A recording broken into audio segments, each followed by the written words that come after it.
Welcome to the Sunday morning show. It's January 13th, 2019. I'm your host, Faceman. What's up?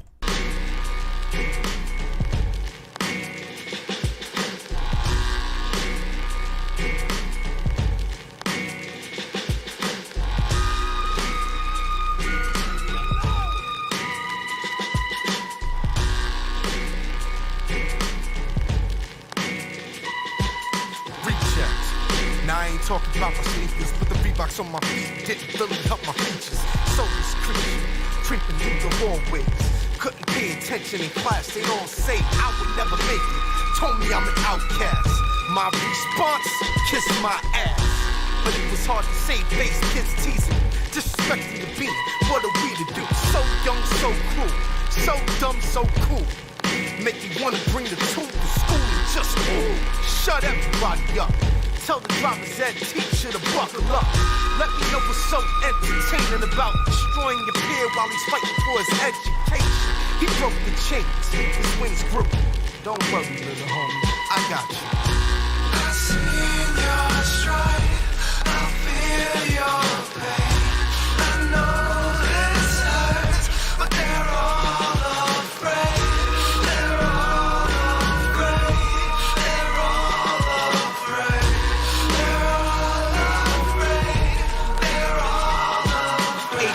Gateway, I ain't asked for nothing. Cats found out I was listening to Smashing Pumpkins. Yes, Billy Corgan was really important, but my classmates, well, they wouldn't support it. One by one, point, laugh and shout, indulgent insults. I was passed around, called the freak, everything all but sweet. Ran to my mom's house and I bawled in sheets, called her at work.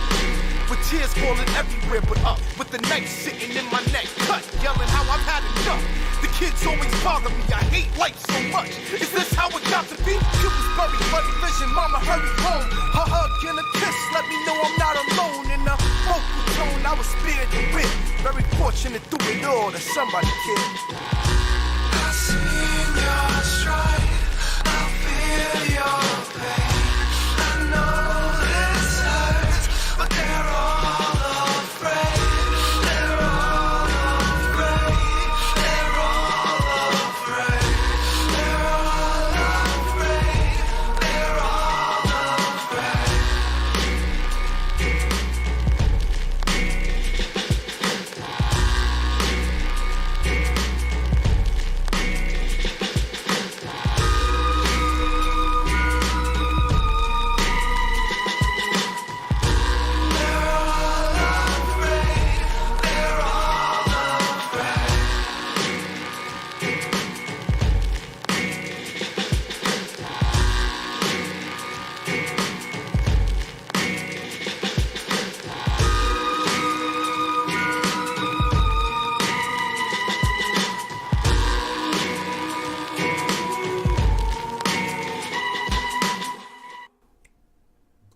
So that was We Are Not Afraid. That's funny that Smashing Pumpkins interview was like next up on that. That's interesting. I guess he got his tags right. Whoever posted this up said it was provided by DistroKid. I don't think Warren put this up. Anyways, that was We Are Not Afraid featuring Andy Koufax.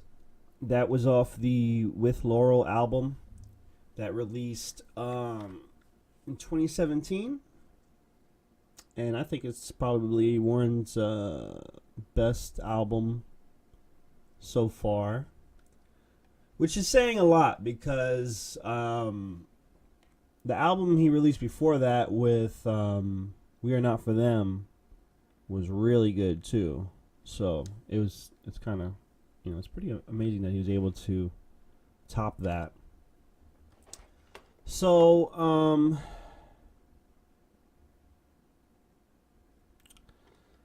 don't know if you follow me on Twitter, you probably have not seen me post much this week.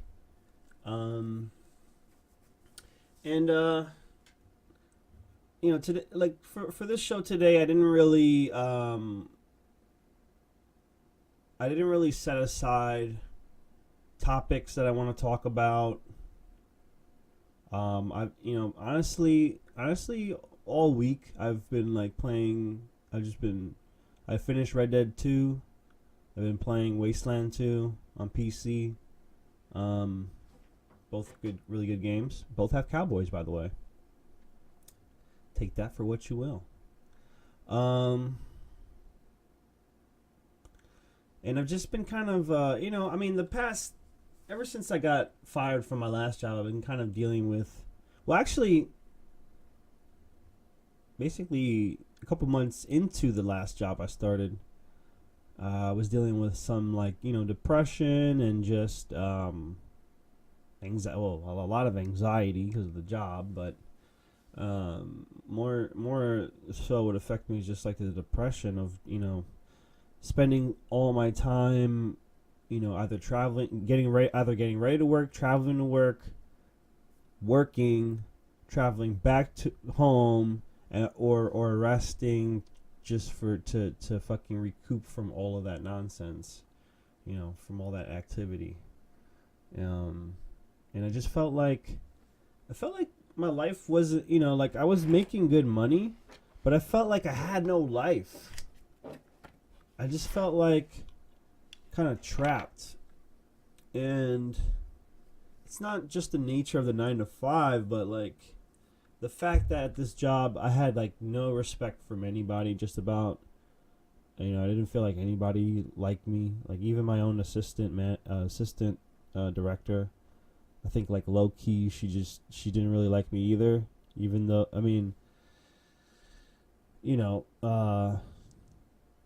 even though we'd be in the office together all the time talking and stuff, and she'd be really nice, but I could get the sense that she really didn't like being around me or something like that. I don't know. It's tough being like a fucking manager or supervisor and then having a bunch of people that you're responsible for.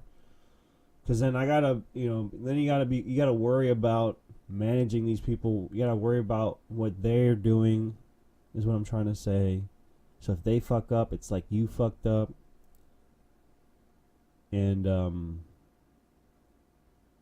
I think I just don't like when people, tell me I'm not doing a good job.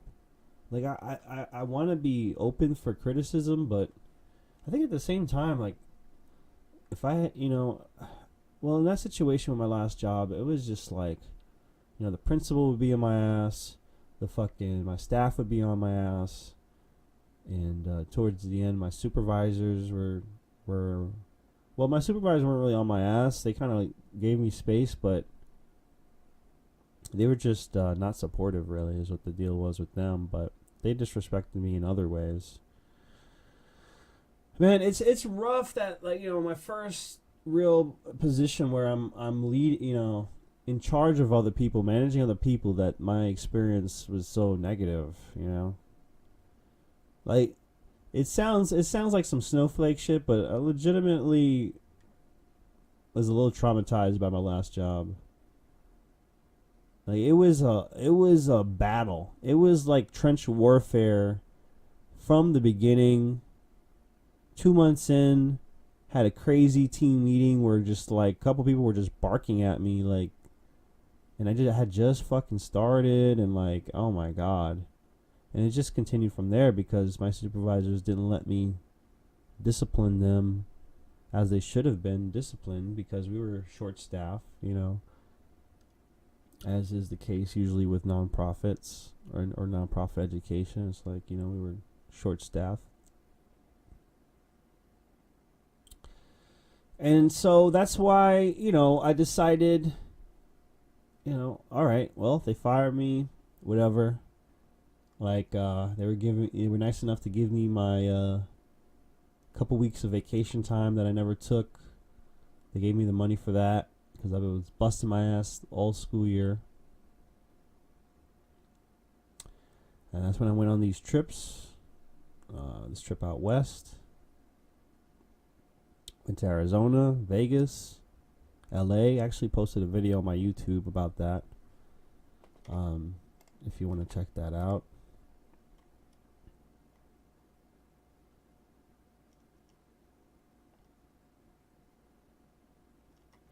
This one here. IRL live stream Trip Out West Part 1. And it's a little bit disappointing because I was hoping that I would maybe get some more views out of this by now, or I guess it just didn't come out the way I wanted. And I just feel like a lot of the stuff I'm doing, I think I could do a lot better. And I know, like, these are paltry views, but I only have 54 subs. Like, seriously, I'll take whatever views I can get. But a couple of them I've done okay. Like, this Fighting Layer EX did a little better than I thought it would. 88 views just 2 weeks ago. I actually haven't looked at this in a few days. That's at 115. But I'm not completely happy with some of this content that I'm putting out. Just a big part of that is that my video editing skills are not that great. I think I enjoy doing this Sunday morning show. I enjoy covering the news. I think I'll definitely continue to do this show. I think I like the format, and some people tune in regularly, it seems like. 25 views on the last show, and I haven't even been on Twitter or anything. That's not too bad,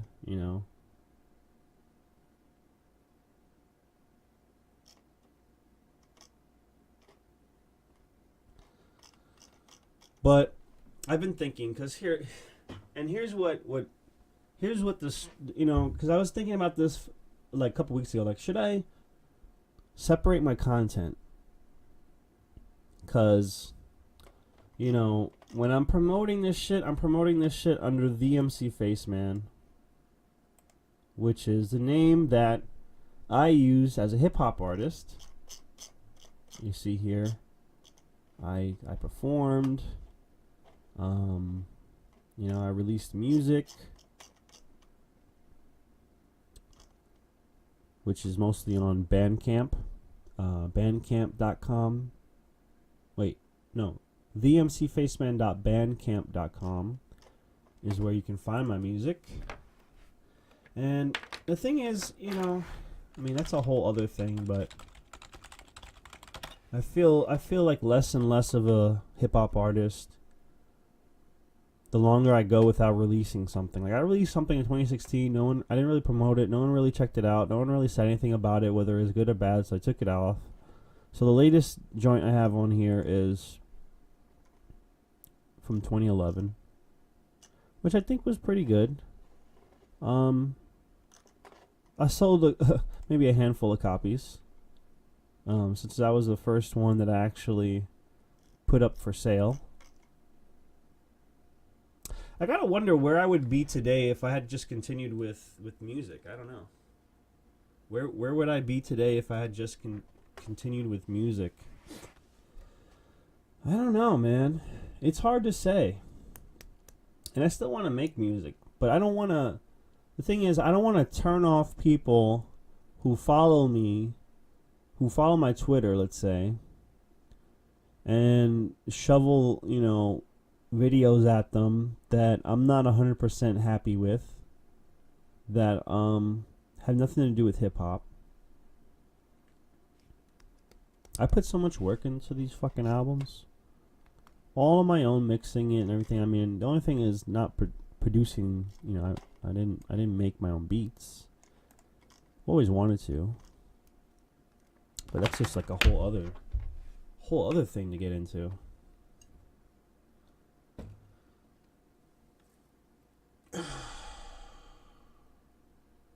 So here's the thing, like, here's a straw that broke the camel's back, right? So I decided to, I had deleted the dating apps for a while, and like I had reinstalled them like a week ago or something like that. And then I matched up with this really hot Puerto Rican chick on Bumble, and we started talking and stuff. Things started seeming really good. Then she asked for more pics, and I was like, okay, like, Well, first she was like, what's my Instagram? Because she wanted to see more pics of me. And I told her, like, I have Instagram. I just don't post anything on there. So I just sent her the link to my Instagram anyway.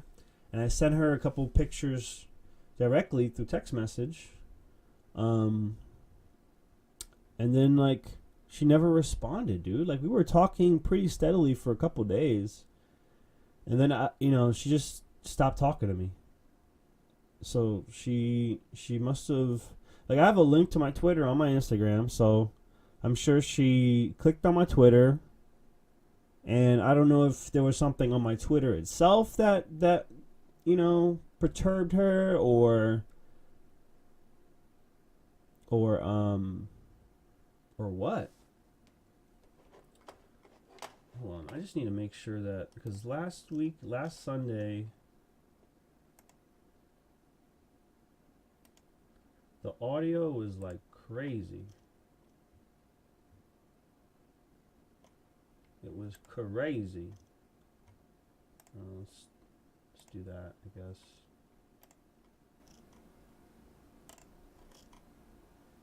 Oh yeah, that's what I'm supposed to do. Maybe that's why I got fucked up last time. Cause last week, oh my god, like, for some reason the desktop audio was coming in super loud, and so then when I looked over the VOD to put it on YouTube, I'm like, holy crap, I can't put this on YouTube. So I had to, like, go in and, like, I just fucking pulled the audio into Adobe Audition and, like, was messing with the audio so it didn't sound too crazy.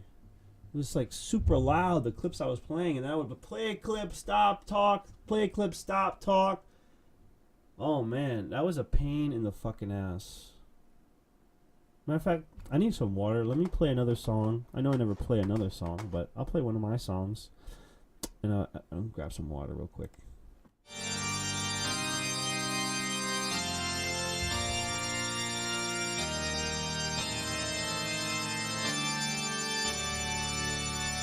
Basement. My word 'em up, yo. Word 'em up. Word 'em up, yo. Word 'em up. Word 'em up. Word 'em up. Word 'em up, yo. Word 'em up, yo. Word 'em up. Ski slopes. Word 'em up, yo. Word 'em up. Word 'em up, yo. Word 'em up. Word 'em up. Word 'em up. Word 'em up. Word 'em up, yo. Word 'em up, yo. Word 'em up. Ski slopes. I ain't your hero. I'm burning in free hope. But when it's time to bust, I'm the first in the depot. Something's been bugging me, concerning me deep though. Can't turn up on streets rolled in a turban or sheet cloak.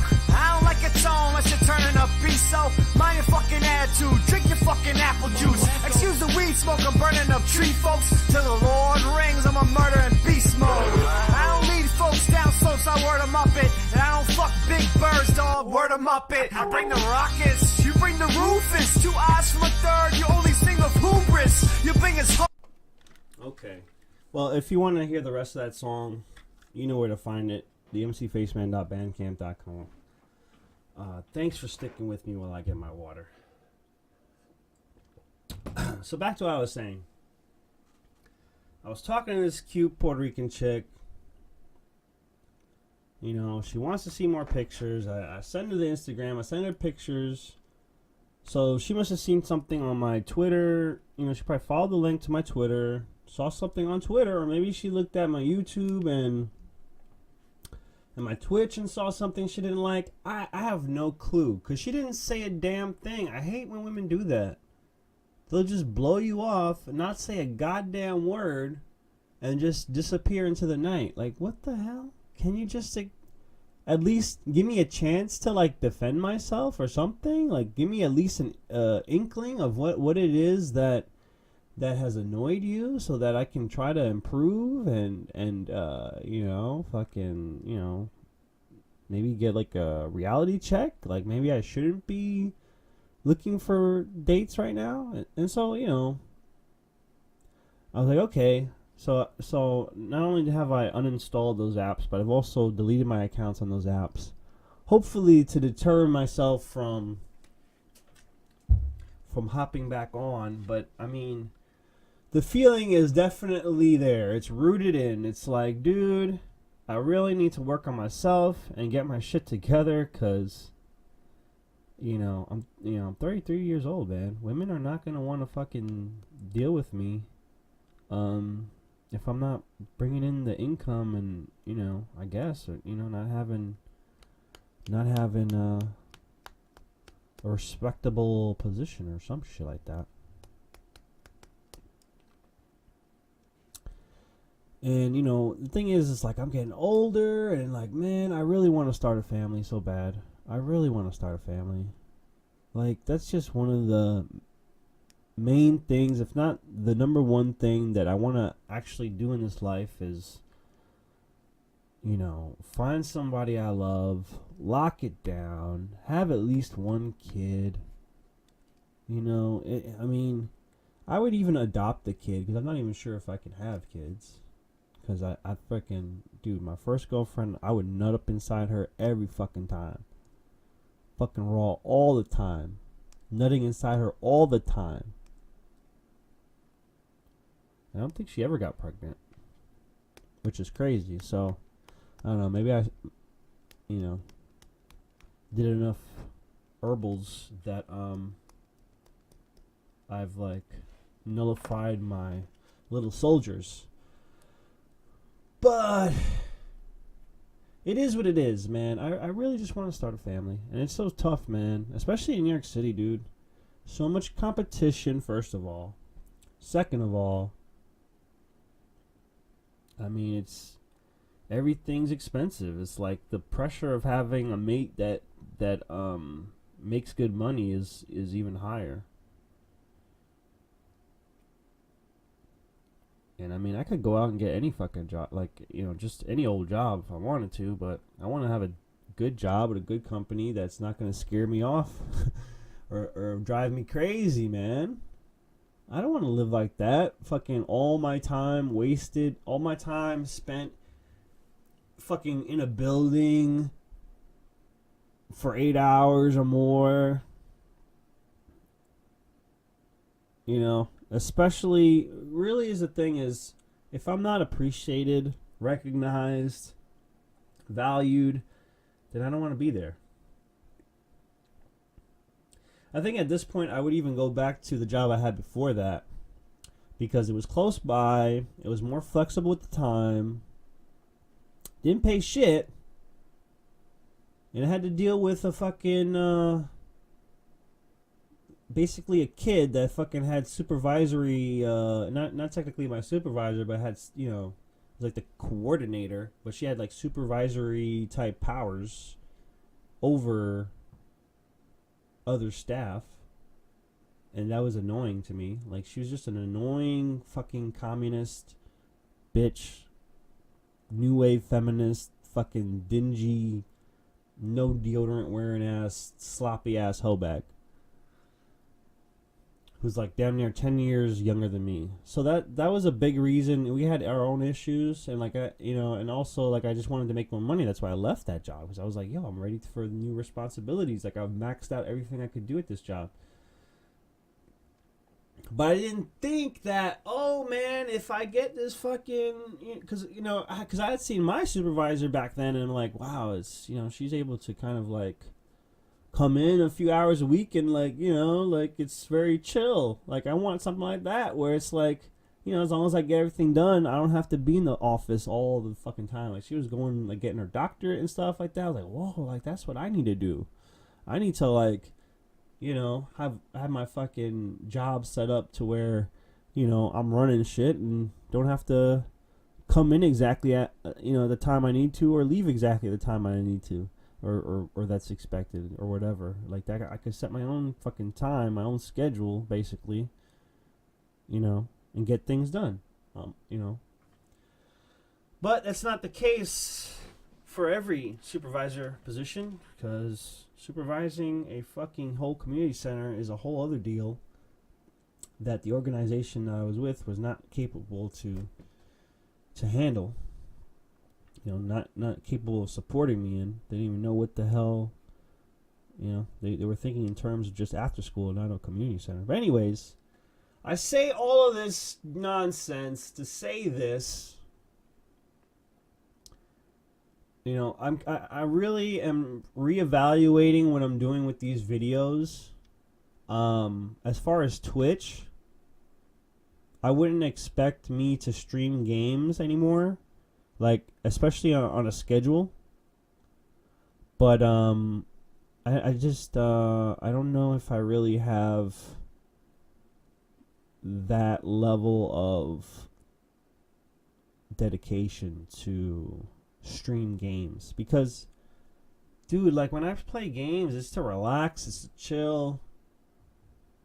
If I make that my job, you know, I don't know, man. It's not as enjoyable to me. Like I was playing Wasteland 2 this whole week, pretty much,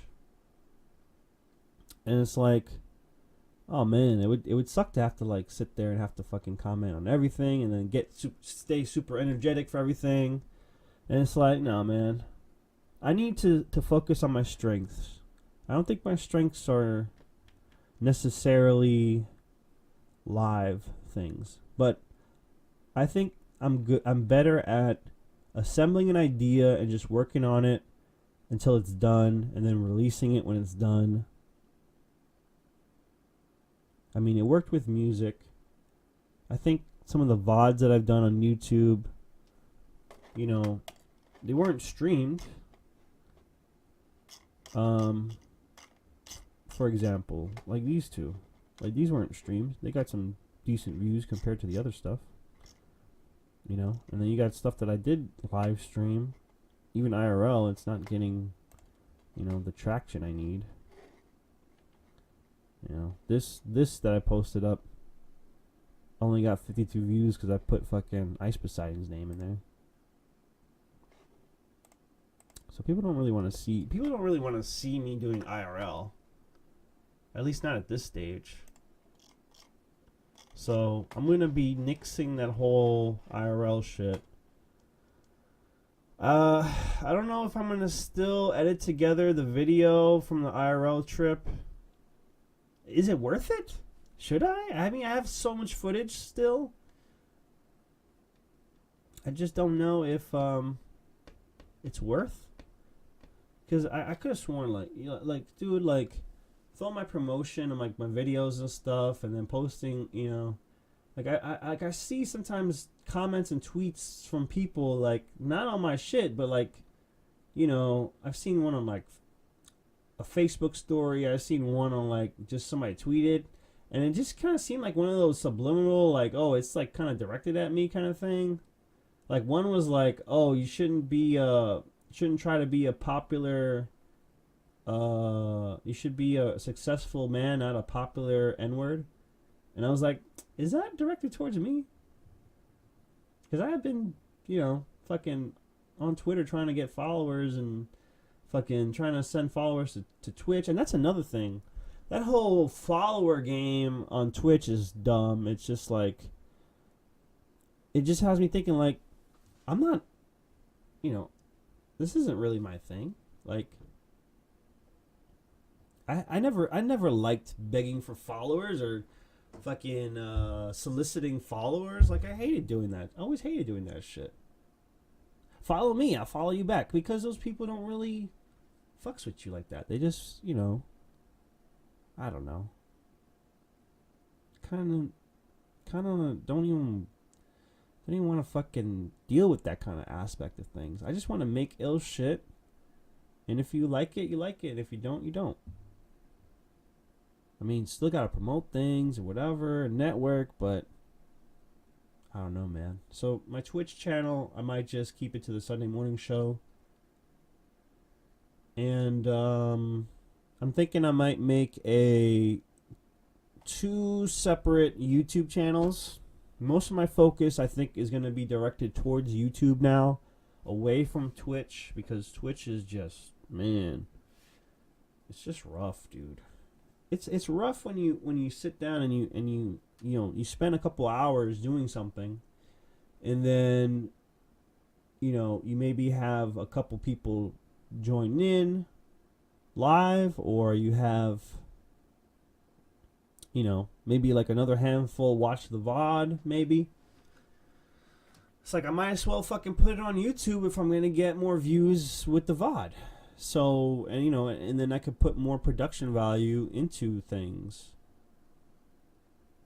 So I'm thinking I might do a channel that is only political stuff, and then have a channel that is only gamer stuff on YouTube, so that I can just direct people that way if they're interested in that. And then my, you know, the MC Faceman channel, I can just keep certain things, like mostly just my music related stuff. So gaming would be out, Sunday morning show would be out, IRL section would be out. I would just keep hip hop. This would be out, and this stuff, these videos that other people took, you know, and some hip hop stuff, you know, stuff that I took, and that will probably be it. That will probably be it. And then, you know, with also something that I've been wanting to do is put all my music on my YouTube channel, you know, just the audio file, so you can listen to it on YouTube, the whole, you know, all of it. I think that's probably the best way, because I just feel like the MC Faceman is not great branding for political commentary or gamer commentary. I mean, it's barely good enough as a hip hop fucking alias, I think. I think Faceman is a pretty. The thing is, like, the branding kind of thing. Like, I have to add the MC Faceman. It would be great if I could just get away with being Faceman, but there's other people who fucking claim the Faceman name. You know, like if you type in Faceman, plus the 18 as well is another thing that comes up all the time. Like, what is this shit? This isn't me. There's a comedian named Faceman. There's a couple artists, like a couple hip hop artists named Faceman. This is crazy. What the hell? Literally eyes in the back of your head. That's crazy. That's so crazy. What? Is that real? Hold on a second. Is this real?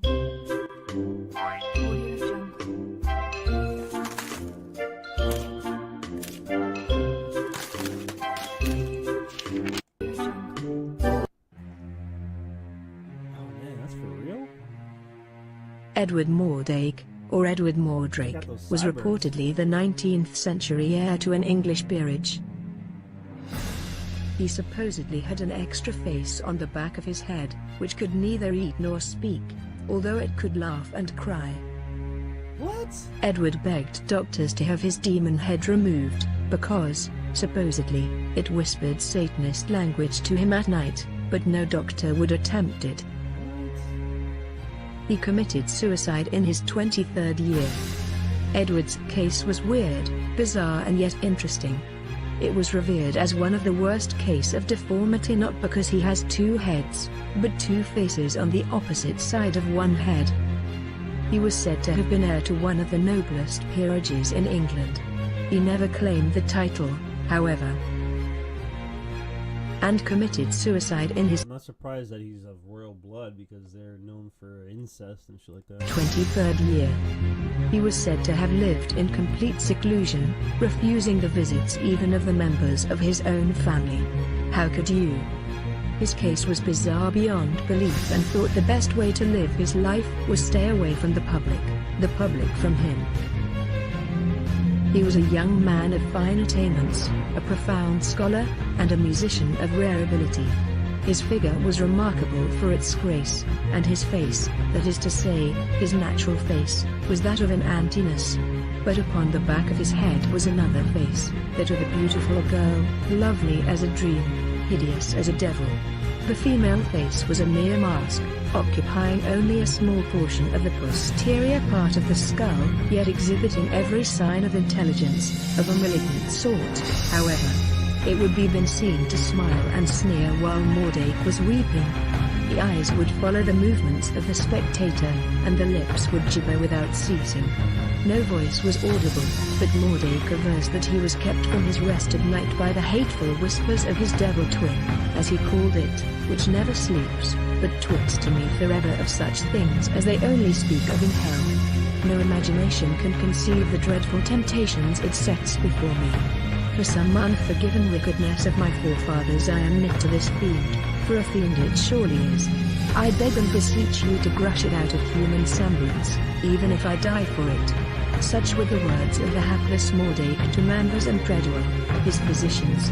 In spite of careful watching, he managed to procure poison, whereof he died, leaving a letter requesting that the demon face might be destroyed before his burial, lest it continues its dreadful whisperings in my grave. At his own request he was interred in a waste place, without stone or legend to mark his grave. That was the mind-boggling story of Edward Mordrake. There aren't many evidence that his history was true or false, but may have talked about it for ages. Unfortunately, many of his pictures do not exist, or records of them were not properly kept.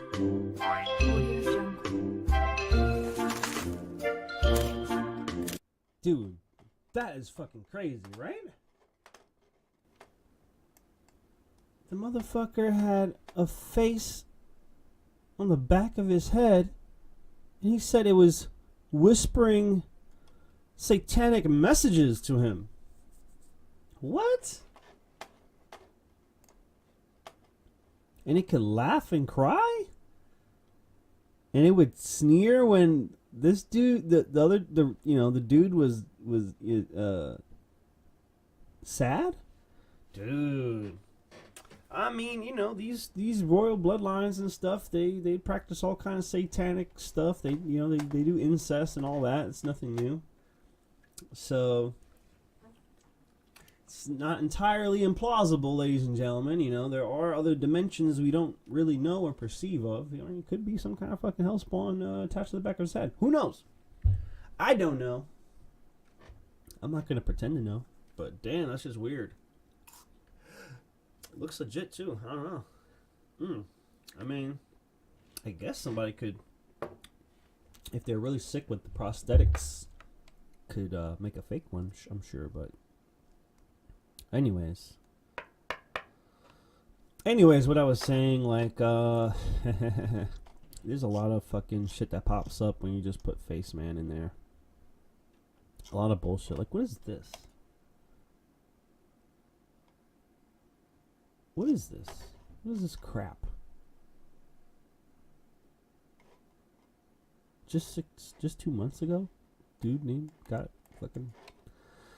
See, that's it's so hard to pick a good name that no one is fucking jacked. You know what I mean? But anyways, yeah. So I'm gonna be splitting my content up. I'm gonna be splitting it up.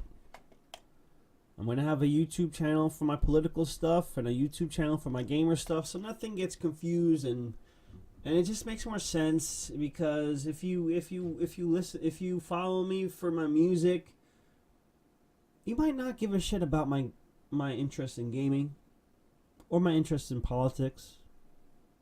Well, maybe the politics, because I do make political music.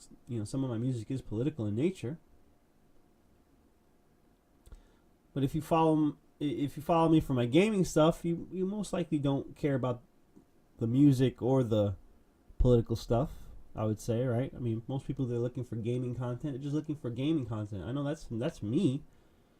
Like, I hate when gaming publications or channels get political in any way. Like, I don't care about that. Like, I just want to know about the games. So if I have a channel that is clearly for gaming. So another thing too is I need to get updated graphic work, because this is actually just a album cover of an album that I still haven't finished yet, and you can't really, you don't really see what that is. Like, what is that? I mean, you can tell it's drawn, hand drawn or whatever, but you don't really know what it is. So I need to, like, maybe go on Fiverr and just pay some people to do some quick and easy graphic designs. Banner for this, a banner for Twitch. I'm debating, I'm thinking maybe, I don't know if I should make a new Twitch account. Because again, the MC Faceman It's not great branding for Twitch. But then again, it's such a fucking struggle to... It's such a struggle to even build up a viewership on Twitch that I'm kind of like, I don't know, man. Should I even start that over again after I spent the past few months fucking trying to build that channel? I mean, like I said, it's going to be primarily just the Sunday morning show on Twitch now. It's just going to be that. You know, maybe now and then I'll do a stream just to capture some gameplay for, you know, the new YouTube channel, for the gaming YouTube channel, and I'll probably move some of this stuff to the new gaming channel, possibly. I don't know. Probably not. Probably not a good amount of this stuff will make it. I kind of want to start fresh. I think this one I'll post up again. But I'm just gonna start fresh. I think. I don't know. With the gaming YouTube channel. Maybe I'll put that on there too.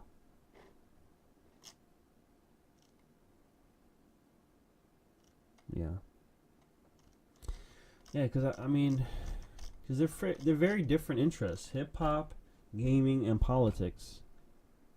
Like, I'm bound to piss off or annoy one of the, you know, people who follow either one of those things. That, you know, they see a different kind of content, they'll be like, you know, they give them a reason to judge, because, you know, there's so much content out there, and so little time. You know, you don't need much of a reason to be diverted away from a channel. If, you know, you see one thing you don't like, it's an easy unsub or unfollow. So I mean, that's been pretty much the thing, man. Like when that Puerto Rican chick just fell off the face of the planet, didn't respond to me. It kind of was like a final realization, like, okay, maybe the way I'm doing things right now is not really the way I need to be doing it.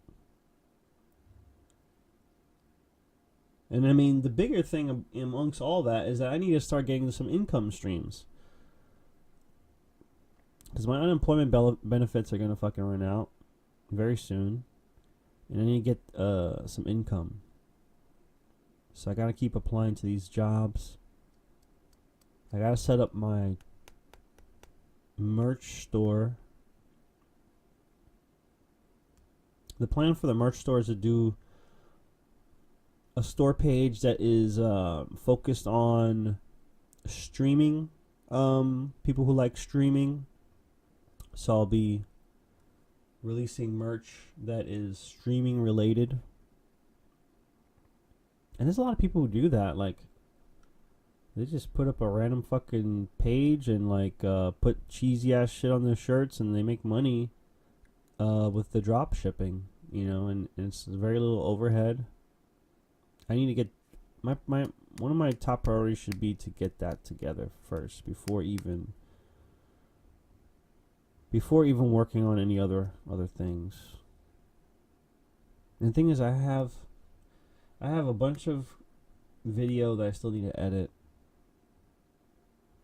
I got video I need to edit for BS. I also have a product review that I never edited together that I did a couple weeks ago. But now I'm like, where would that even go? I mean, would it go on the MC Phase Man? Fucking random product review? Would it go on the gaming channel? Would it go on the politics channel? I don't even know, dude. That's another thing to think about.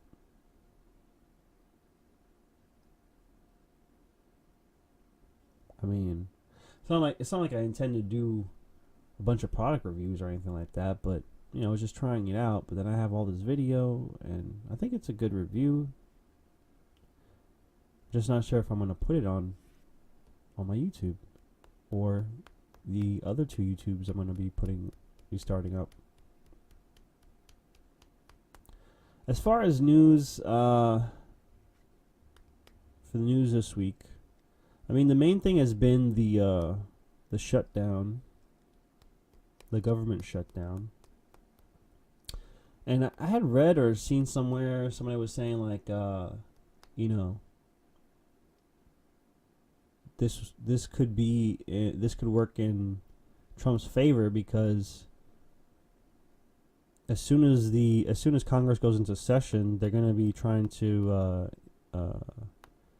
impeach him now that there's a majority in the I forget if there's a majority in the House or the Senate for the Democrats. And I just, you know, my opinion on that is just that so much time and money has been wasted already on trying to impeach this guy. You know, if you use that time and money on other things, you know, probably be better. And at this point, he's already a couple years into his term, so, I mean, you know. And the funny thing is that Schumer was for a wall, but then since Trump got elected, he changed his position because the Democratic Party is a monolith. I mean, the Republican Party is kind of a monolith too, but more so the Democrat Party is more of a monolith. Again, most politicians are corrupt, but in the Republican Party, there is some variance. There's some degrees of conservatism in there. Like, you have neocons, then you have, like, the quote-unquote Tea Party, and you have some, like, libertarians in there. So it's not, like, all, you know, but the Democratic Party is, like you don't get anywhere in the Democratic Party if you're not towing the progressive line. But anyways, was it 2009 that he... Was it 2009? 2009. That was just 10 years ago. You're going to love this story. Immigration is a top topic in this country, and especially with this midterm elections.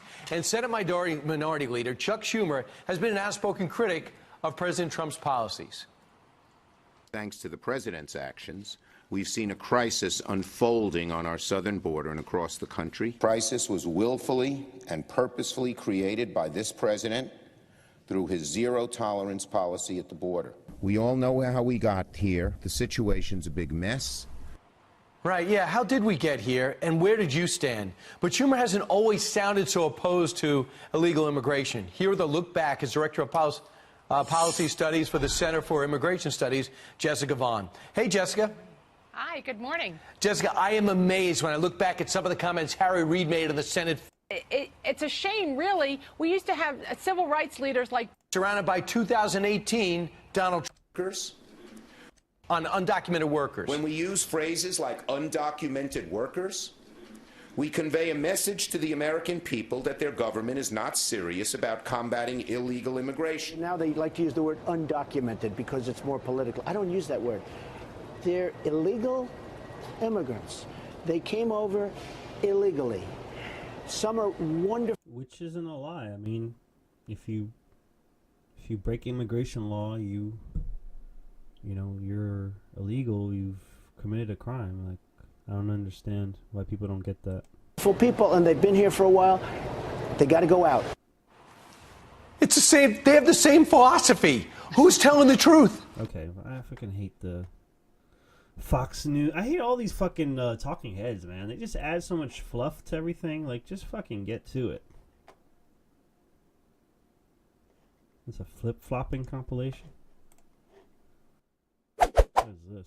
Who in America doesn't think a president, Democrat or Republican, deserves his or her picks for who should run the agencies? Will you vote for your colleague, Senator Sessions, as Attorney General? I've already said I'll oppose Senator Sessions. The 9% rating is a cry by the American people to the Congress. Do something to help us. Our incomes are declining. Our lives are becoming more difficult. Stop the gridlock.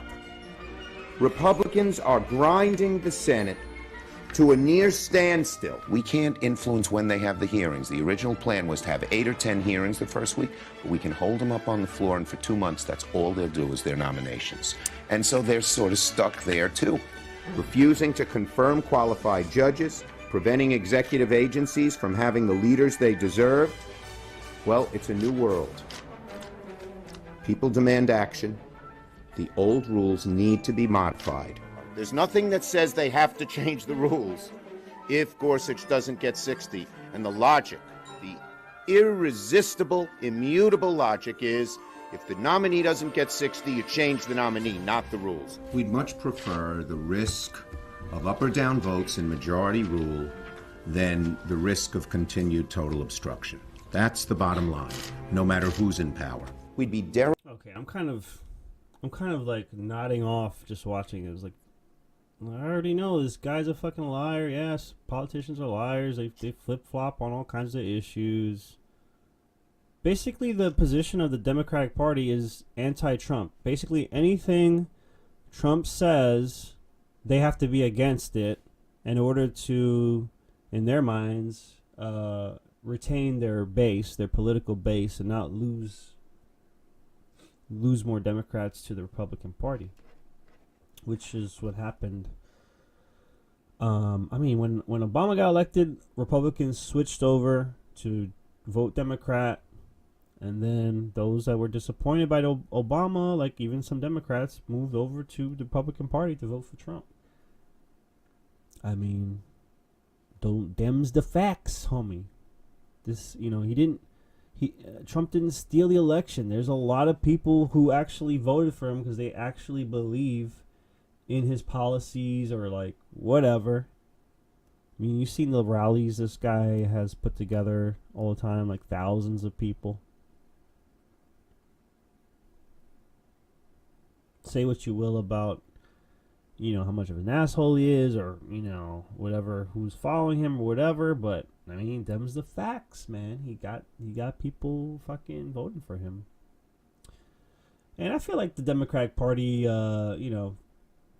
have a lot of, the Republican Party too, like they tamper with the voting. I don't think it's Russia or anything that's behind it all. No Russian conspiracy. It's just that, these politicians use whatever dirty trick they have to get votes, like, like gerrymandering and things like that,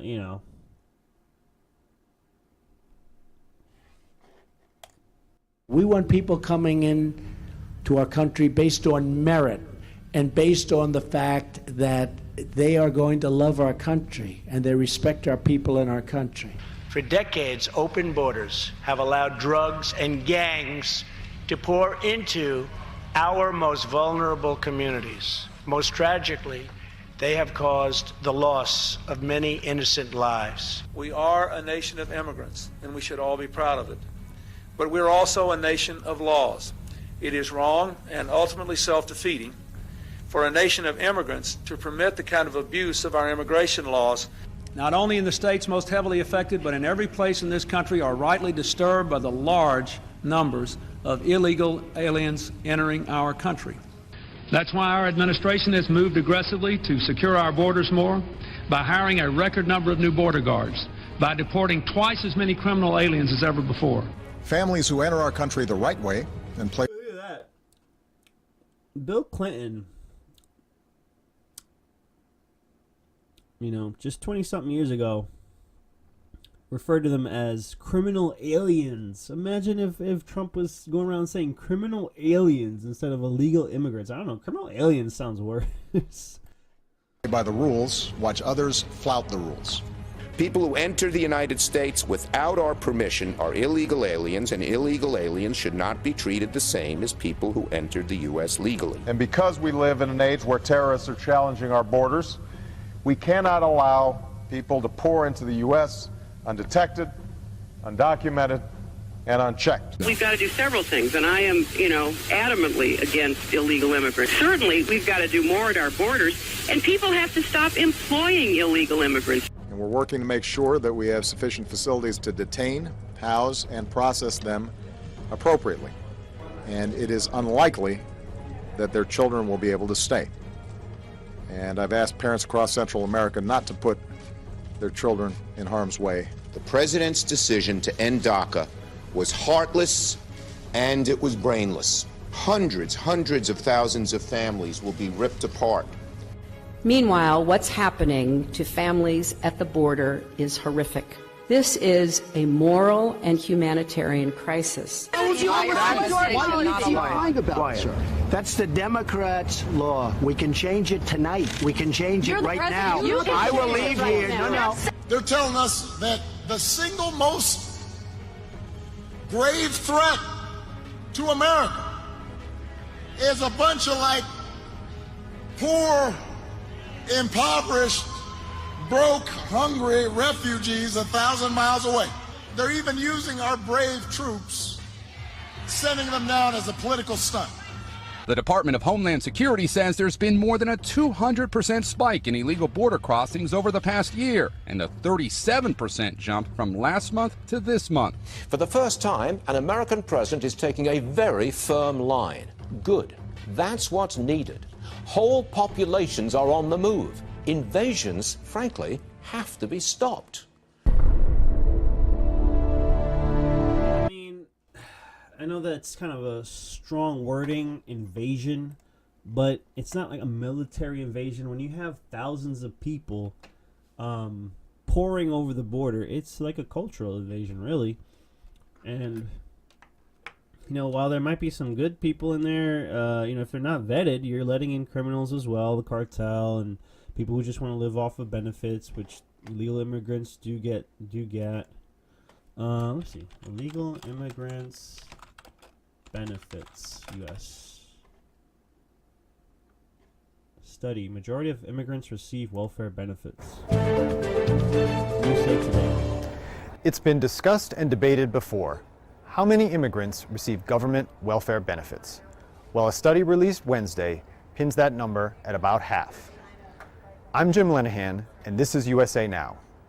The report comes from the Center for Immigration Studies, a group that advocates for lower levels of immigration. Among the findings are 51% of immigrant-led households receive at least one kind of welfare benefit. That compares to 30% for non-immigrant households. And the numbers are higher for households with children. 76% of immigrant-led households receive some type of welfare, compared to 52% for non-immigrant households. Of course, these findings are sure to fuel more debate on a hot-button political issue, but consider this context. Experts note that in all of America's immigration waves, that first generation of immigrants have had lower levels of education and worked in low-paying jobs. But subsequent generations have fared much better and often moved up to the middle class. Also, many of the benefits in immigrant-led households are actually going to American-born children of those immigrants, such as subsidized school lunches. Those recipients are actually U.S. citizens. And it's worth noting, immigrants aren't the only group dealing with tough economic times. The study shows that many non-immigrant households with children are struggling to make ends meet. That 52% receive some type of government benefit. There you go. So that's one of the main reasons why I'm not for open borders, is because we are handing out benefits to people who weren't even born here. And it would be nice to be able to give everybody some free shit, wouldn't it? It'd be great. But that's not how the world works. Nothing is free. Somebody has to put in the labor to provide you whatever. In this case, it's the U.S. taxpayer who provides the labor, gets paid, and then a third of the paycheck goes to the government. Maybe if we didn't have to worry about a third of our paycheck going to the government, we wouldn't need we wouldn't need these benefits, right? Maybe you'd be able to sustain yourself on a smaller salary if a third of your paycheck didn't go to the government. Maybe instead of having to make $60,000 a year just to be able to afford the barest stuff in New York City, maybe you could have a $30,000 job and be okay. You know what I mean? Do you know what I'm saying?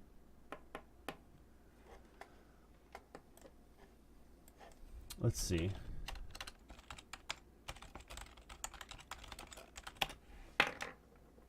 Drug cartels profit on human trafficking. Mexican drug cartel in the U.S. Trade and trafficking on the border. Let's see this.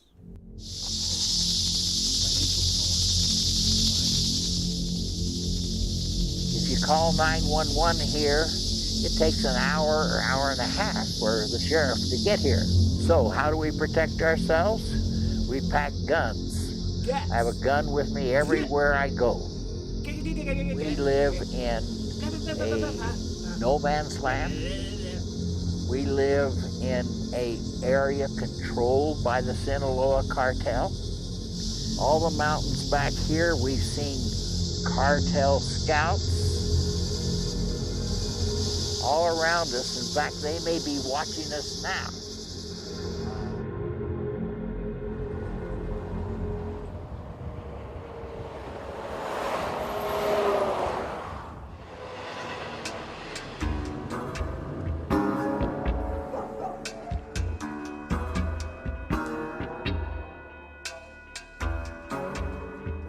Our ranch is approximately 50,000 acres. 5.5 miles of our southern boundary is the international boundary, the border with Mexico, and it's a 4-strand barbed wire fence, not a wall.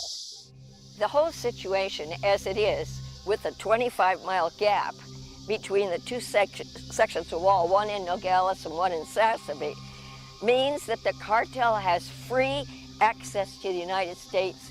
The cartel scouts on the mountains, the Border Patrol never sees them because the cartel scouts on the mountains can see the Border Patrol 10, 15 miles away. There's this horror story after horror story, and one of the most horrible is that a old-time coyote told a group of people, and we think about 40, that he could just charge them a little money and he could get them into the country. They got near the international boundary, they looked up on a ridge, and there were guys horseback with guns, and it was cartel guys. They came down, raped the women over and over and over again for 7 to 10 days. They beat the heck out of the guys, and they took and cut the fingers and thumbs off of the old-time coyote. We need a wall. We need roads. I believe you should secure the international boundary and have a worker program and bring people into the country legally. But when jobs dried up during the financial recession, that all kind of stopped.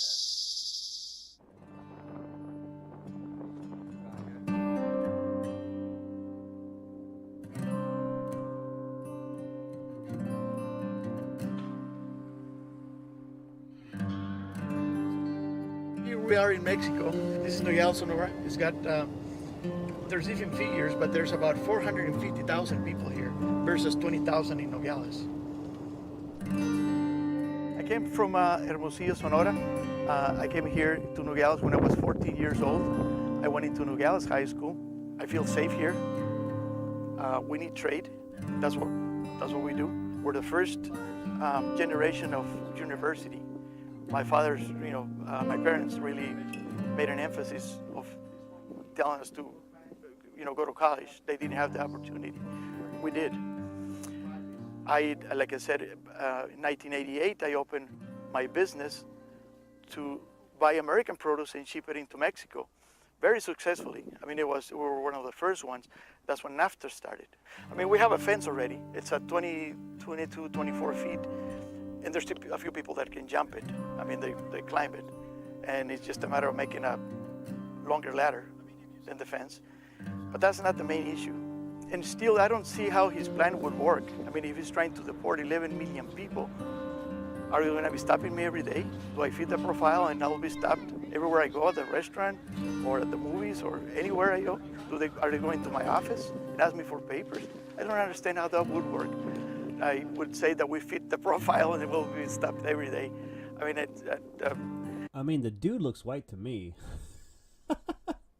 That is not good at all.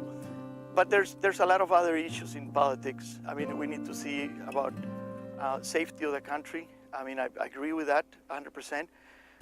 But I do agree about, getting some criminals out of here. And that would be all races, not just Mexicans.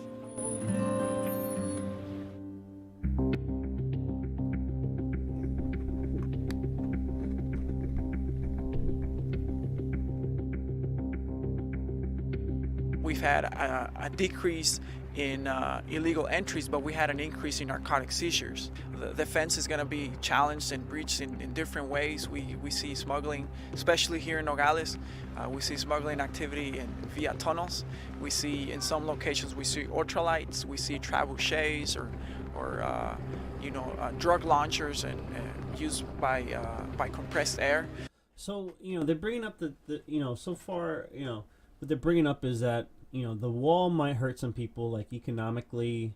I had read somewhere else that some farmers, actually some U.S. farmers, were not for the wall because it would cut into their property, or they were saying like they don't want anybody building wall there. That it's their land. That no amount of money is gonna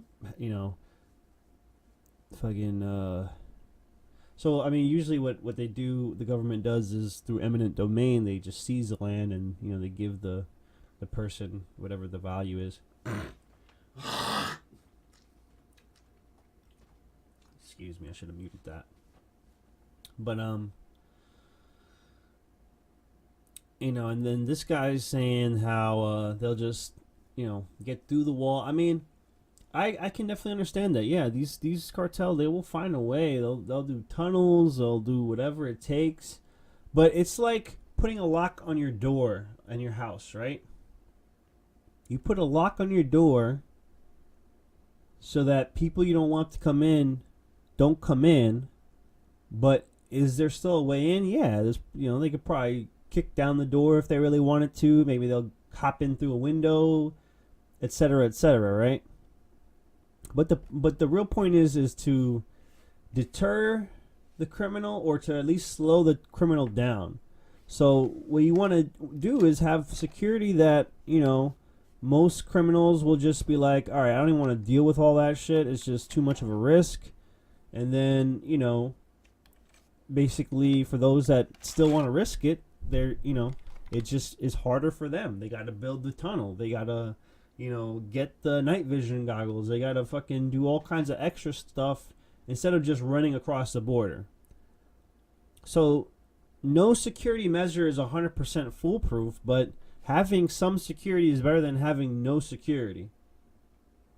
And obviously the Border Patrol is too stretched thin. And we could just take the fucking troops back home from abroad that we have scattered across the earth in different bases, bring them home, put a bunch of troops on the fucking southern border, dude, on the borders. Have some actual national defense.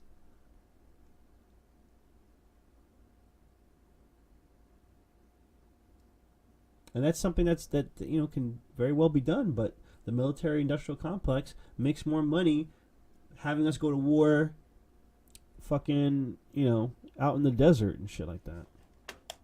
So we see an array of methods where individuals are trying to smuggle narcotics across. Illegal activities out in the West Desert, what we refer to in the western seam between the Yuma sector and the Tucson sector. And that's what we see an increase in our illegal activity, and we have focused our resources deploying foreign operating bases, which means we have a campsite where our agents stay out for 5 days at a time. It long ago ceased to be a mom and pop operation to where now is a transnational criminal organization that is overseeing illegal operations along the border. And because not only are they in charge of smuggling people, but they're also smuggling narcotics. They're also smuggling currency and weapons back into Mexico. And there's always reports of like bodies found, border, U.S. Bodies of migrants found daily on U.S. border. In a corner of the cemetery in Falfurrias, markers without names jut from the sandy soil. Below them lie the lost, the unknown, the left behind. They were migrants from Mexico and Central America who died lonely deaths in the thick mesquite and oak forest of South Texas. It's horrible. It's just senseless death. I don't really understand it. Benny Martinez is Chief Deputy Sheriff of Brooks County. Last year, he recorded 129 dead migrants. This year, the numbers are increasing. Those that are not found, that they just decompose completely, and then the animals, the wild animals that come in there and just shred the body completely.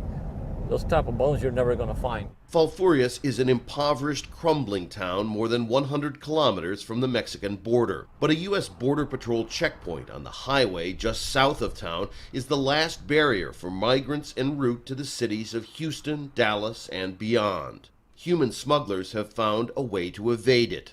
About 10 kilometers before the smugglers reach this checkpoint, they get off the highway and lead the migrants on a march through the brush. They move fast, for many kilometers at a time, and anyone who can't keep up or gets sick or is injured along the way simply gets left behind.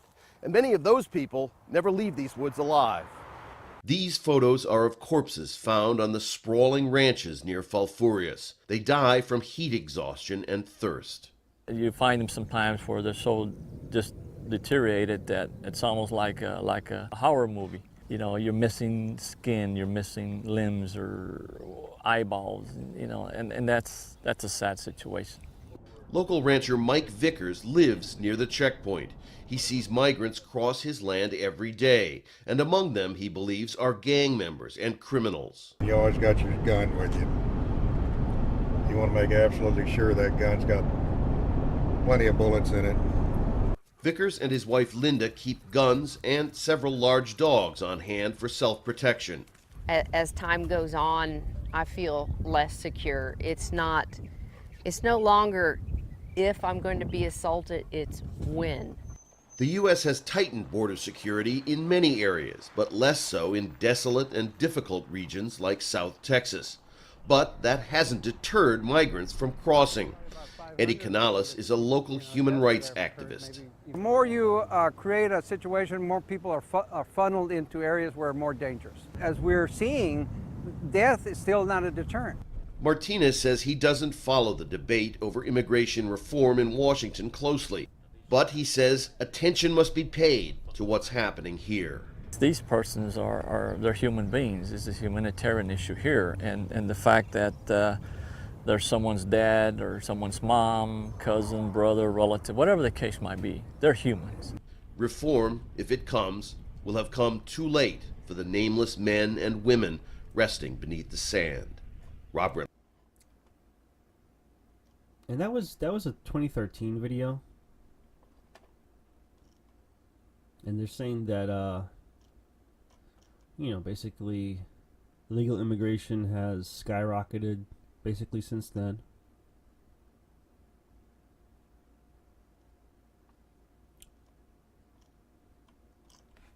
What was I thinking to look up just now? I forgot. But anyways, I think you get the picture that the southern border is a volatile area. There's a lot of crime in Mexico. There's no denying that. Cartels are very strong in Mexico. There's no denying that. They come into the United States all the time. Right now, there's probably thousands of motherfucking coyotes funneling people and drugs into the country as we speak. And when you come from a third world country, there isn't really much else to do if you want to be wealthy. You know, like if you want to be wealthy, you got to get into the drug trade, basically. And oh, right. These countries that basically allow, you know, like the migrant caravan to basically come up to the United States, like we give them aid and everything. You know, we do give them aid. U.S. aid, South America. U.S. foreign aid by country. Okay. Even better. By country. Let's see. Let's see Ecuador. Isn't that one of them? Or at least one of the countries that they go through. Let's see.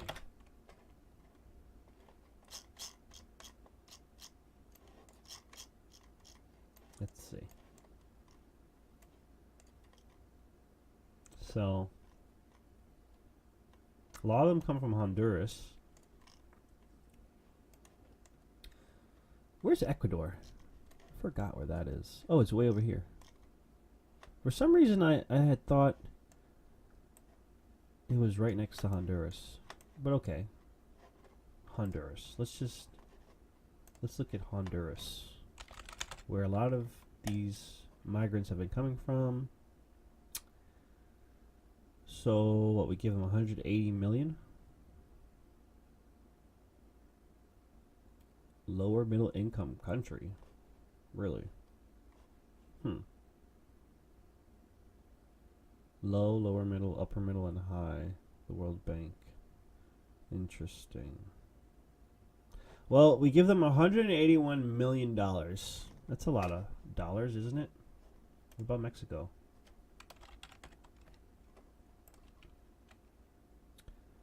$290 million. $290 million.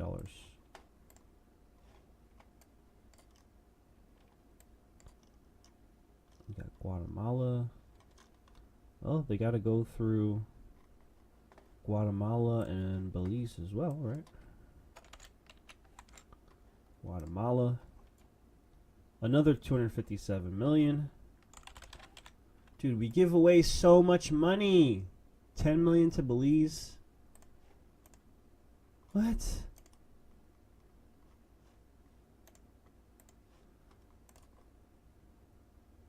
Foreign aid trends.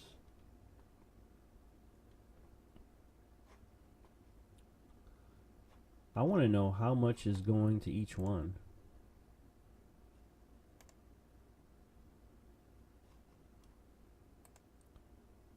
I wish there was just a list that just said, okay, top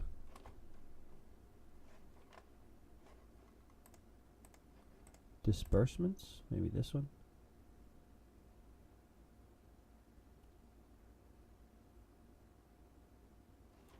Oh, this is closer to what we're looking at. Damn, 3.2 to 4.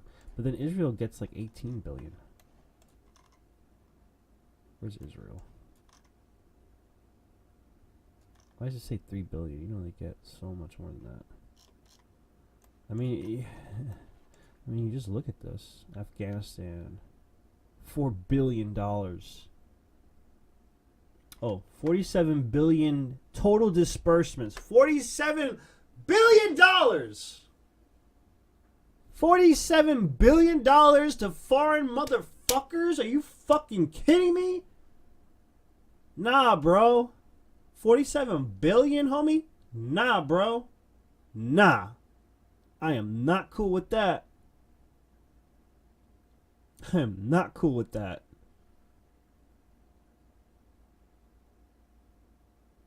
$47 billion. Wait, we give Russia 166 million? Why? Why do we give them anything? Why? Why? Dude. Wait, why does it say 50 billion now? What the hell? Dude, it's too much. 35 million to Canada. Dude, we give more money to Russia than to Canada? Why?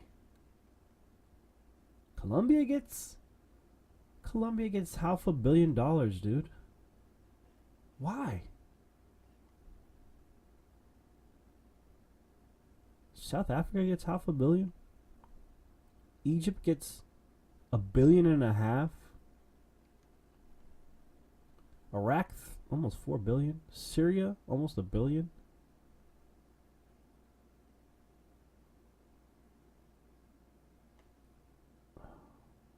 This is crazy, dude. Hey, we give China 53 million. Brr. We give Japan 140,000. Wow. Wow. We nuked the shit out this country. Basically made Japan our bitch. They fucking love. We made them love American culture and everything. We give them $140,000 after Fukushima and all that shit. We give them 140. What? $140,000. Trade policy regulations, general environmental protection. 42,000. When Fukushima is still leaking, we give them $42,000 for general environmental protection. Department of Energy, bro. No, bro, what? Why? Why? Dude. My dudes. This is crazy. Trump is asking for like $5 billion now for the wall, or how much is he asking for the wall now? How much border wall US?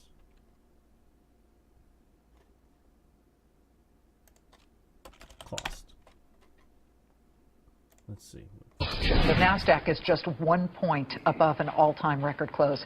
President Trump's budget director, Mick Mulvaney, was on your screen exactly 24 hours ago during the show, defending the administration's $1.1 trillion budget proposal and defending some of its most controversial line items, one of which has to be the biggest border wall ever. The president is asking Congress for $1.5 billion toward the wall for what's left of this year, and then $2.6 billion in fiscal 2018, which, by the way, begins October 1st. And that $2.6 billion would be a sort of down payment. Look at this.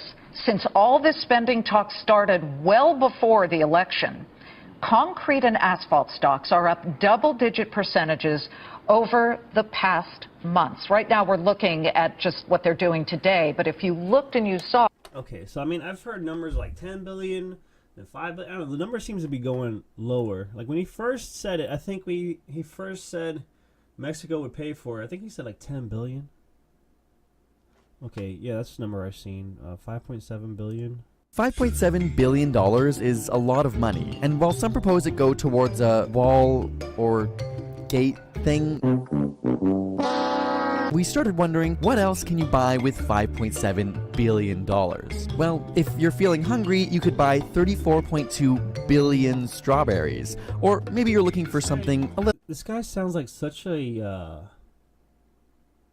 SJW. I mean, you could obviously tell he's gay by the sound of his voice, but this, like I hope he knows that we spend way more money on other things. Little less healthy, like 1.14 billion Big Macs. Of course, the cost to fix Flint, Michigan's water pipes is estimated at $55 million, so... Why hasn't that happened yet? Why haven't we fixed those damn water pipes? They could be fixed 103 times. Speaking of health, we could fully vaccinate 2.6 million children. Okay, let me stop you right there with the vaccination bullshit. See, that's where you fucked up, SJW. That's where you fucked up with your goddamn fucking progressive agenda. You don't know everything. Vaccines aren't just blanket good. Okay, and I'm not even gonna get into the vaccines because that's just a whole other thing. And like the huge fucking PR campaign to fucking have you vaccinate yourself. I don't want to go into it because I'm gonna start pulling up videos. Another time. We're talking about this fucking wall, right? And I think we're getting near to the end of the show because like I really didn't even anticipate getting into the news like this. But my conclusion is that a wall wouldn't hurt. It would help with the security. I think there's a lot of other things that you can do other than build a wall. You can bring troops home and put them along the border, because either way, the cartel's going to get in either way. But the idea is to make it as hard for them as possible. I don't know, maybe build another highway, another official checkpoint, so that the economies aren't hurt that badly. Like trade isn't hurt that badly. Maybe just have more legal checkpoints, have more legal immigration. Give a path to citizenship, but like be able to vet the people that are coming in, make sure they're not criminals, that they're not cartel, that they're not MS-13 cutting off heads and raping women for a week straight, like we saw in the previous video. I think that's pretty reasonable, right? But I understand, the wall is more of a symbolic thing, and the idea of the wall has been a huge boost to Trump's campaign, and like could cost $15 billion. Nearly 100% of the heroin in our country comes across the southern border, killing 300 Americans at least a week. According to the Council of Economic Advisors, this illegal heroin costs our country $238 billion in 2016 alone. Think of that. And we're talking about a wall for $20 billion, $15 billion. I could even do it cheaper if I have to. Oh, because he said $15 billion? I think he's just talking shit, really. I don't think it's going to be $15 billion. But even then, it's like, dude, we give so much. $50 billion to other countries. $50 billion. People don't... The thing is, the media doesn't talk about this. The media doesn't talk about how much money we're spending on foreign aid and our military. Like, for example, let's see. How much... Let's see. Cost U.S. military 2017. Let's see. Real quick.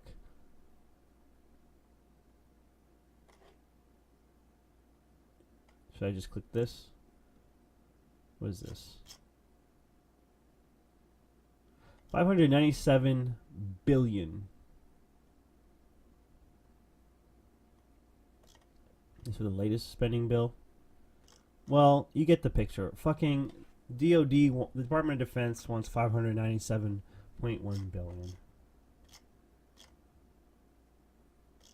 I mean, you've seen that it's gone up. The base budget total spending. Wow, they like routinely go over their base budget like all the time by hundreds of billions. Actual of 2017, they spent almost $1 trillion just on military. And then the military project waste. The Pentagon's botched projects. When it comes to taxpayer money, perhaps no agency knows how to spend it quicker than the U.S. military. The Pentagon, left to its own devices, will spend money on anything. Over the past decade, defense spending has claimed a bigger part of the federal budget, with aggressions ramping up first in Afghanistan and then Iraq. In fact, the United States spends more money on defense than the next 10 countries combined. President Obama and Congress set the military... So my question is, how the hell is our military depleted, as Trump says, but we spend way more than these other motherfuckers? I don't get it, because they waste fucking money. We spend so much money, and it gets wasted by these companies. Spending cap for 2015 at $496 billion. Or should I say the DOD wasted, but on the companies are reaping the benefits. Fucking Boeing, fucking Lockheed Martin. Leaving plenty of room for all new top-of-the-line equipment. With all of that spending, government watchdogs don't have to look hard to find waste. A lot of money has been wasted in Afghanistan and Iraq. Weapons systems being sent over, facilities being built that weren't needed. The Special Inspector General for Afghanistan and the Special Inspector General for Iraq have identified at least $100 billion worth of wasteful spending. Senator Tom Coburn's annual government waste book highlighted some of the starkest examples of lavish spending by the military in recent years, including the Air Force's C-27J Spartan, an airplane that can take off and land on unpaved runways. My favorite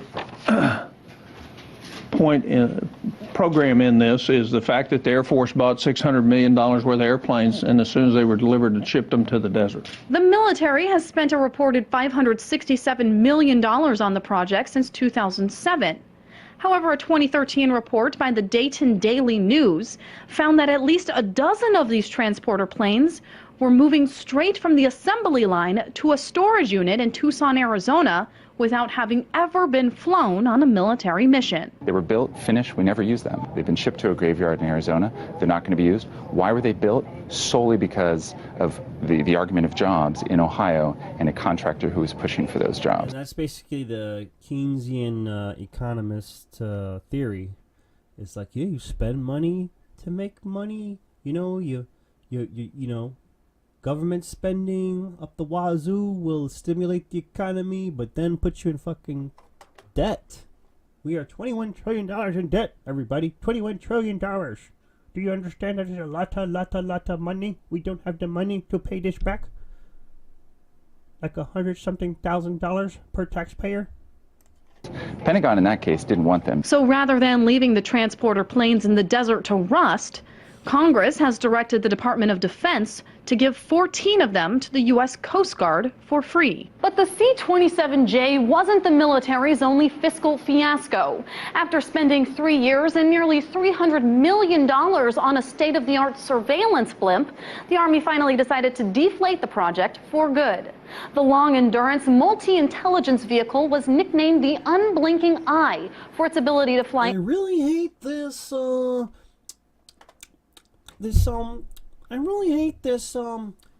way of talking that reporters always go to. It is really annoying to always hear that fake bullshit. Back to you, Bob. Unmanned surveillance missions for 3 weeks at a time. However, a number of delays in the release date, along with overspending on parts, caused the project to be scrapped in 2013 and the blimp to be sold back to the contractor for 1/1000th of the price. It's time for adult leadership to come in and say, you know, I know you really like that bright, shiny object over there, and it's really sexy, but I don't think you need it, and we need to rethink why we're spending money on that. But Tom Schatz from Citizens Against Government Waste says Congress is also to blame for unnecessary spending. Members of Congress often view the Pentagon budget as a jobs budget. There's often resistance by members of Congress who feel that the jobs in their districts or the companies in their districts need to continue building something that really may not do anything to enhance national security. Schatz points to the M1 Abrams. So you fucking, you get the picture, dude. You get the picture. We waste some, oh man, it just gets me upset. Just to see how much government mismanages our money. We could be such a wealthy, everyone could be fucking living great. Like most people, compared to the rest of the world, with a 90, like Homeboy Sandman says in this song, 99% locally, with a 1% globally. The average American is living a lot better than most of the world, but we could all be living much better overall if we weren't wasting so much money on the military and foreign. Like, dude, you take that $50 billion from foreign aid, we just talked about. Let's go by the 2017 numbers. $818 billion. You add 50 to that. $868 billion. Dude, that's so much money. Foreign entanglements, you know, I don't know, maybe throw like 10 billion out there. So you'd have 858 left. Fucking throw a wall out there, another 10 billion. And then all these other billions, you can help to, you know, support small businesses. You know, I don't know, fucking give tax cuts. You know, imagine if, let's just say 800 billion, just 800 billion were to be, you know, put back to pay off the deficit even. You can start paying off the deficit like that. That's what we really need to be doing is paying off our debt and then securing our own shit. Like, fuck what's going on outside. You know, even though China does concern me with its imperialist moves and its strategic moves of, you know, putting little bases here and there closer and closer to our west coast, that is of concern. But I don't really, you know, they could be a long-term threat. I'll give you that. We don't really have to worry about Russia. They're just trying to get their own shit together, for the most part. Although, you know, they could be a threat later on. I mean, they do have that fucking missile now, the Avangard. They have, you know, some military superiority in that aspect, if that's legit. But I don't see them trying to, you know, like, come on now. We got the UN. You know, what does the UN fucking do other than fund vaccines that sterilize African women or something? You know, what else does the UN do? What does NATO do? They don't do shit. They can't even handle their own countries. You see all these protests now in Europe and France and Netherlands, the Yellow Vest protests.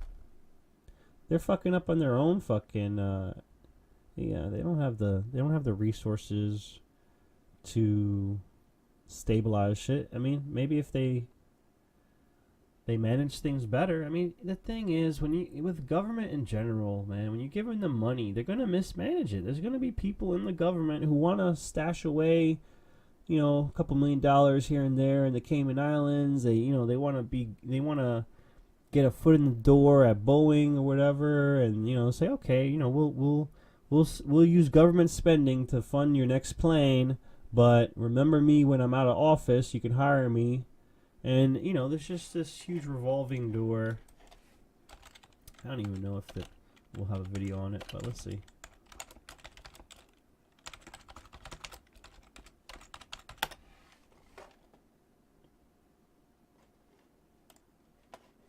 After getting separated from his school group, young Toby makes an interesting discovery. Hey, mister, what's this? Oh, this?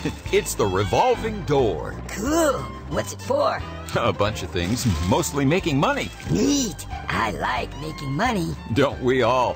But if you're a lawmaker like me, you can't just leave and immediately make a ton of money by influencing your old coworkers. Bummer. Well, actually, you can. You just have to do it in a certain way. There is a law that says you have to wait for 1 year before you can lobby your particular branch of government. Ah, a whole year? But there's a way to completely avoid this 1 year ban on lobbying. All you have to do is lobby a different branch of government. Say you're the governor's chief of staff. That's the executive branch, kid. If you quit, then took a high-paying job lobbying lawmakers in the legislative branch, there's no 1 year ban. You could start tomorrow. Awesome! Or if you're a lawmaker or staffer in the legislature, you could quit one day, then start work as a lobbyist the very next day, lobbying the governor, state agencies, departments. No 1 year ban here. Wow! Same goes the other way. You could stop lobbying, then become a sought-after top staffer on, say, the State Insurance Commission, and then later go back to work for the insurance industry. And that's why they call it the revolving door, kid. Do most people even know about this? I guess you do now. Who cares? Whoop, gotta go. Now I'm a lobbyist. And so young Toby learns a valuable lesson about democracy and transparency, or lack thereof. Cool. Maybe I won't go back to school after all. And the argument, you know, like, the argument for this thing, for this revolving door, is that the people in these industries know more about the industries. They have the expertise so that they can lend that to the government. But that's not really how it works, dude. Especially if you're going back and forth. You know, that's why special interests run this country. A lot of people don't understand these things. Like Al Gore, you know, in his, you know, when did Al Gore first start talking about? I think that was after he was vice president. But in any case, let me see. Actually, Al Gore was president. Because he ran against Bush though, the first time, right?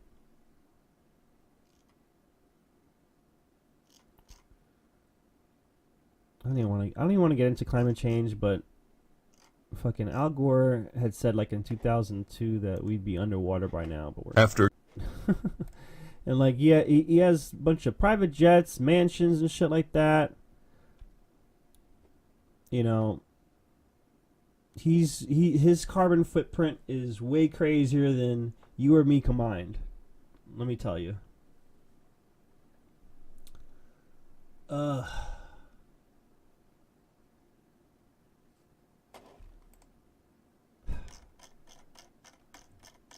So anyways, I wanted to do a different segment last time, but like Streamlabs had like fucked up and etc. etc. So I'm just gonna try that out, this little segment, and then I'm not really gonna look at game news. We're just gonna, since we're already at 1:41 anyways, we're hour 41 minutes. Let's just do this little meme review. Did I ever do that video, or did I delete it already? Oh well. So we'll just take a look at these memes real quick. Obama tried to ban high-capacity magazines, slippery slope to kill the Second Amendment. I don't care about banning bump stocks. I don't use them. MAGA. So that just shows, it's a meme about the partisanship. You know, you get fanatical, you get obsessed with being on the winning team. So when someone does something that, when a politician does something that you would normally be against, if it was somebody else, you say, well, it's okay, and you give an excuse. Because when you so closely identify with a political party, it becomes part of your identity, so that anything that goes against the Democratic Party or goes against your views, you're more likely to get defensive about it, because you'd have to do some, you know, personality reconstruction to cope with that. You know, because in your mind you're thinking, well, Democratic Party is the best choice, or Republican Party is the best choice, and then, you know, you end up saying or agreeing with whatever in order to justify it. You know, just as we talked about earlier with Schumer being for a border wall and then now being against it. Libertarian ideals, libertarian candidates. I think this was self-explanatory. Libertarian candidate. The only libertarian candidate that I kind of like was Larry Sharpe, who was running for governor in New York City in the last election, but in New York State, governor of New York. He was running for governor of New York State. Yes, I know. Yes, but I was like, you know, New York is so run by Democrats, he has no chance. He didn't really have a chance. He didn't. You know, Cuomo's governor again, still governor. And Cuomo's a lot like Schumer. Like, he doesn't have any actual ideals or values. He just goes with whatever's popular. Democratic socialism, communism, same thing. Pretty much, dude. The Nazis were democratic socialists. They weren't much different from the communists. Hey, I'm the facts. Did you want me? We only want the part of you that supports our opinion. Haha, you can't just take part of me, silly. But they could and did. Name a more iconic duo. I'll wait. I'm all for free speech, but yeah, it's definitely thrown around a lot. Government shutdown, day 9. What the hell, though? What kind of crazy ass, like, what do you think when you have your kid with a cigarette? I don't know. Well, this was like, who knows, 1920s or some shit. National debt. See, we were just talking about this. This is a very timely meme right here. Let me just do a little better right there. I think that's better. Okay. And maybe it's harder to see, actually. Yeah, you can see well enough like that, I guess. I am not an NPC. My ideas are my own. And these are actually looked into Twitter search history. These are legit tweets. These are not. They're saying the exact same thing, basically. It's Christmas Eve and Trump is plunging the country into chaos. She was literally tweeting this while in a Hawaii resort, like in a presidential suite in a Hawaii resort. All these Democrats are on vacation during the shutdown. It's pretty funny. Free market. Here's a new product that will make all your lives easier. I want to stop you right there, government. With regulation. Oh my god. Government sucks, dude. Let's just not have government. How about that? Or just no federal government. Let's actually, this is supposed to be a republic, not a democracy. The states need their powers to cater to their citizens. Okay, fuck the federal government. The only use for the federal government is the military, and there was never meant to be a standing army for the military.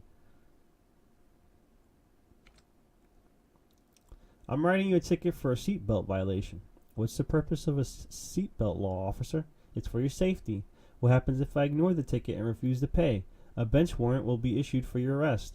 If I resist being arrested, what will happen? I will use violence on you until you submit and comply.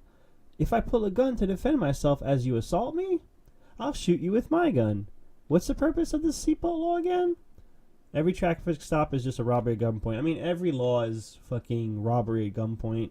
When you're getting fined or getting taxed, that's robbery. You're being robbed. Granted, some laws make sense, like speeding laws, sometimes. I think even that gets a little crazy sometimes. Texting while driving, that makes sense because people do get fucking super distracted. There's certain laws that make sense, but then some laws like this, like seatbelt law, like that's literally only a law that would only affect you if you get into a car crash. If people want to fucking kill themselves by not putting on their seatbelt, just let them fucking do it. Just let them do it. Fuck it. And the idiots, let the idiots kill themselves. Slaps predator. You can kill so many brown babies with this bad boy. Yeah, man. Yeah, man. Obama loved them drone strikes. I'm sure Trump is out there drone striking some poor brown children right now. Government shutdown day 13. Like, where is this even? Is this in India? Wait, no, I think this is photoshopped. This sombrero. Yeah, that's photoshopped. It looks pretty good, though. They did an okay job on it, I guess. Mr. Gorbachev, please let us borrow that wall. And, that's a good... It's a good point. It's a good point, but, it was a different situation. They had a wall in Germany splitting east and west because the communists basically were running half of Germany, or running East Germany. But there was no, movement between the two. You couldn't just move from one side to the other. That was different. I don't think there was any legal immigration from one side to the other, because under communism you weren't really allowed to leave, and You know, under communism, you know, xenophobia was a big thing that was pushed, and identity politics were pushed that you don't really hear about or know about, especially these fucking Marxist young kids. Listen, when I was in college, I was sympathizing with communism. I was thinking communism could be the way, but it's not the way, dude. It's not the way. If you actually read history, learn history. Government shutdown, day 12. Badass. Macho Man, Tranny Savage. Woo! These are old memes, by the way. They're from. I was meant to show these last week, but it's all right. Believing mainstream media and government. Liberals' fear of global warming. Conservatives' fear of terrorists. Yep. Invades Iraq. U.S. should mind its own business. Get out of the Middle East. Bring the troops home. Warmonger invades Afghanistan, Syria, Libya, Yemen, Pakistan, and Somalia. Drop 20,000 bombs per year. Nothing. Bring troops home. And it's not entirely clear if he has pulled the troops out of Syria yet. I mean, he should fucking bring everybody home. Bring most of the fucking... Bring like 99% of the troops home. We don't need foreign entanglements. We don't need bases everywhere. Trust me. Oppo launches new phone which only shows camera when in use. FBI. There's a cool idea. I actually thought about that idea weeks before that phone came out. I was like, what if they just, you know, because I was thinking about like, okay, how do you remove the notch or whatever? Well, actually, maybe this is a different phone because I saw another phone that on the front screen you could do that, slide that out. But it makes sense. Fuck around and find out. nice spin on the "Don't Tread on Me" logo. Likes that. Friends, so just how libertarian are you? Me, legalize recreational cocaine. His face, dude. Oh, his face is hilarious. When your shot is whiskey and you were expecting child blood. Yeah, like seriously, what was up with that reaction? Like you never fucking had a shot of fucking reptilian ass motherfucker. Facebook. Is this fake news? A credible news article discussing atrocities committed by the U.S. government. Yeah, that sounds about right. You fool. No man can kill me. Excuse me, it's ma'am. It's so fucking comical, dude. Just, oh my god. Ugh. Alright, well, those were the memes. And that's the conclusion of the show. Thank you for watching, if you watched. If not, kiss my ass. I don't care. I don't fucking care. We're going to keep streaming the Sunday show. I like doing the Sunday show. I like covering the news. It gives me an excuse to cover the news. You know. It gives me an excuse to cover the news. I like doing it. I don't really like so much streaming games, to be honest. It's just so much. Because you gotta be commenting on everything. You gotta be engaging all the time. You gotta have the studio light on. I like to just relax when I'm playing my games. I'm about to go play some Wasteland 2 right now. Have some breakfast, play some Wasteland 2. Ugh. But yeah. You might not see too much content from me on my YouTube channel either. I really need to focus on setting up that t-shirt storefront. I need some income streams, maybe a couple different ones. Maybe I'll do one geared toward live streamers, one geared towards political stuff, like libertarian type stuff, and then maybe even a third one just for gamer stuff. Although there's a lot of stuff like that already. There's a lot of merch like that already available. But I need to make money, dude. Like, I really need to make money. Message me if there is some idea you have to have another income stream, preferably a passive income stream where money is made and it just gets to me, like the storefront. Any ideas would be great. Would be great. I need to refocus my efforts. I need to reorganize my efforts. Dude, I was getting so obsessed with like followers and shit. You know, like I was just lost in this world of like, I need to make content, I need to promote the content. And it's like, people follow you one day and literally the next day or even hours later or even minutes later unfollow you. What's the point? Like, you know, on Twitter and on Twitch. And so it's just like a constant battle.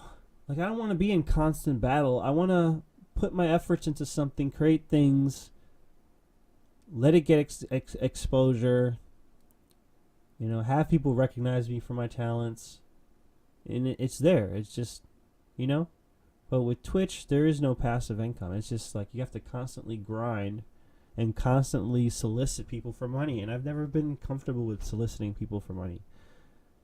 You know, I've even had sales jobs and stuff, and it never felt good to, like, you know, try to sell people on things. I like to have my shit speak for itself. I don't want to have to try to shove it in your face. So I just need to get more creative about how I promote things, and I really think there's a lot of potential in Europe and you know, just basically outside of the United States. People will be more interested, I think, to jump in, because us Americans, man, we create so much content, so much artistry and shit like that on just like smaller scales and bigger scales. So I gotta do what I gotta do to try to pay the bills. I don't imagine I'm disappointing many people by saying I'm not going to be streaming games that much. I mean, it's fine. There's so many people to watch streaming games, and it's not as fun for me.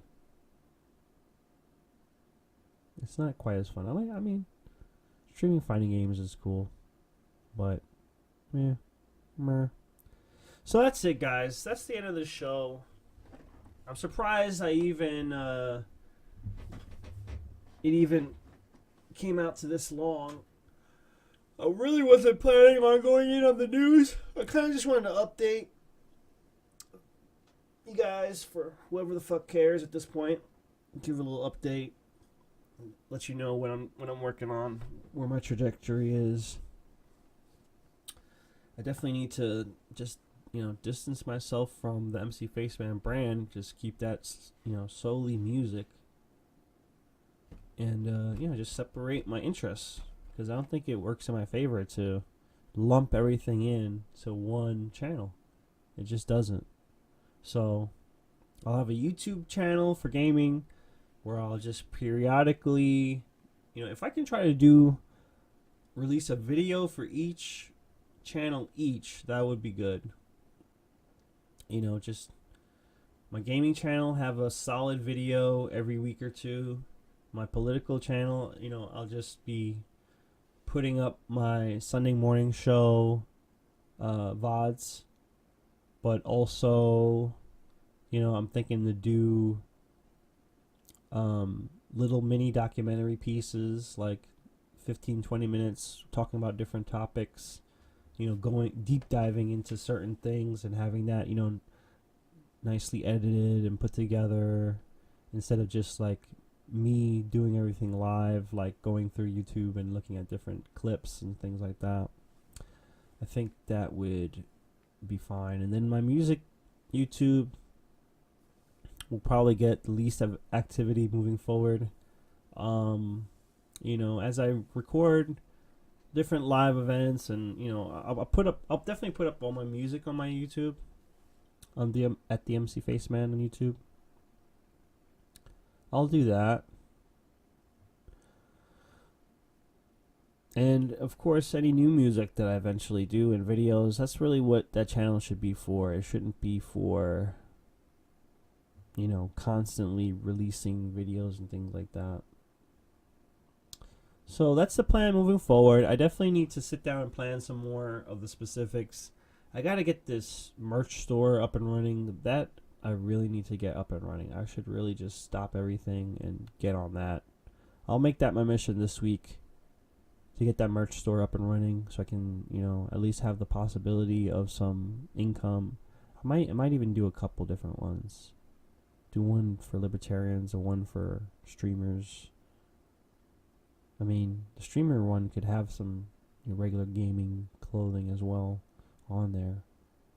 But I definitely want to take like the memes and the lingo of the streaming community and like make products, merch out of it, because people, I think, will buy that. All right, so we're just over the 2-hour mark. Thank you for joining, and for watching. I definitely appreciate any kind of engagement whatsoever. Feel free to hit me up on Twitter at the MC Faceman. Please sub to me on YouTube at the MC, the MC Faceman on YouTube. I'll when I get all the branding and I want to get my branding and my logos and everything together first before I start doing those other channels, like the gaming channel, the political channel. I want to have all that properly, you know, put together, and, you know, see what are some good names to use, what's available, you know, what could show up on the, you know, the search engines better, things like that. So I'm thinking of different things. All right, so I'm gonna head out now. You guys have a great Sunday, a great great week. Hope you have a productive, peaceful, happy week. Hope good things happen, and I hope you would wish the same for me. Definitely need as much good vibes as I possibly can right now. Kind of struggling right now. Definitely need to find a full-time job. Need to get my shit together, man. Like, I can't even think about dating women right now. I can't even think about dating women right now because I'm not, my self-esteem isn't there. Like, I feel I feel more unsure about myself and my status in society. I feel more sure about that than I have in a while. Probably going back to like 2011, 2012, when I was just kind of like putting hip hop to the side and like thinking like, yo, I really need to like get out of here. And that's when I moved to San Antonio, and so that's life. Things change. That's one thing you could definitely count on, is that things change all the time. And it's good that things change. If I was still working at my last job, I would probably be sick or something, like, because a lot of some of the ailments that I was dealing with, like psoriasis and stuff, and like back aches and things like that, have subsided, although the back aches are starting to come back because I have like a slipped disc. So it's like, and I've been sitting a lot, the past couple months making content and shit like that, being on the computer all the time. So I gotta be real mindful about that, make sure I stretch and all that. But anyway, I don't want to stretch this longer than it needs to be. Just follow me on Twitch, sub to me on YouTube, follow me on Twitter. And I need your support. I need your help. I need your support. If you want to donate, streamlabs.com/the MC Faceman. I would so much appreciate any kind of donation, even $1. That would help. All right, so thank you guys. You have a great week. Peace out.